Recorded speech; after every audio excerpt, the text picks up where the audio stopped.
So as a fractional CFO, kind of what does that hourly look like in terms of like if someone's saying I need help on this side, is it like an hours per week they type do, or is it like, hey, I'm going to do a strategy for you? How does your consulting and services look that way? So really, I gear it around value and what value can I bring to the table. I know when real estate investors come to me, they're at a point A and they're trying to get to a point B. And so my job is to ultimately help them get there. So I am one of those accountants that I don't look at my work on an hourly basis at any point in time. It's ultimately about how can I help my client get from point A to point B and what value can I bring to the table.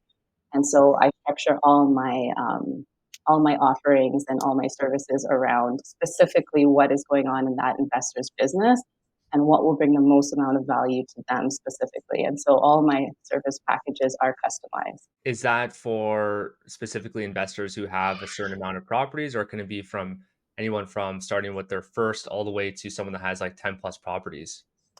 So I definitely think CFO services are something that everyone, all sorts of investors should be doing to some extent.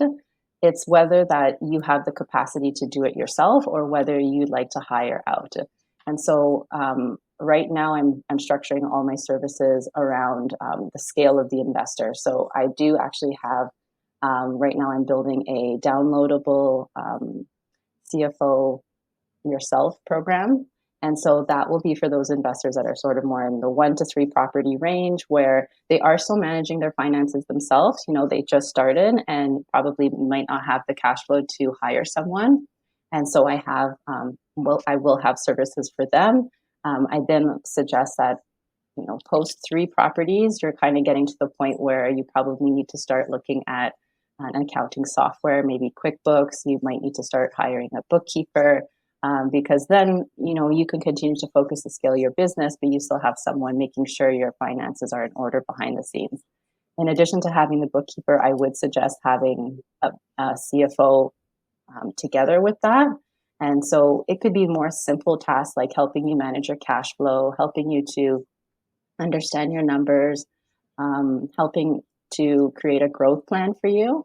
And so that's where CFO can come in.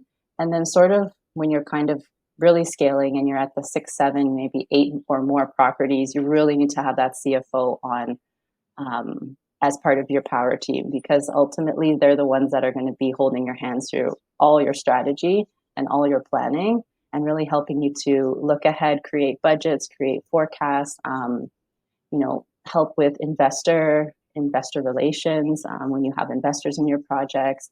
And your portfolio is just very large. So you need at that point in time someone to really be there managing the entire thing. So it's a very much hands up approach at that time. I agree with that. I think if you're at that point and you have like 6 plus properties, you either A, have a lot of cash flow coming in from somewhere to offset to these properties. So you want to manage your time properly, or you're just really good at finding deals and you want to stick to doing that in order to keep growing and not get bogged down by all of the back end like taxes, accounting, all that stuff. So I think it's a Exactly. really unique approach and solution that I've personally never seen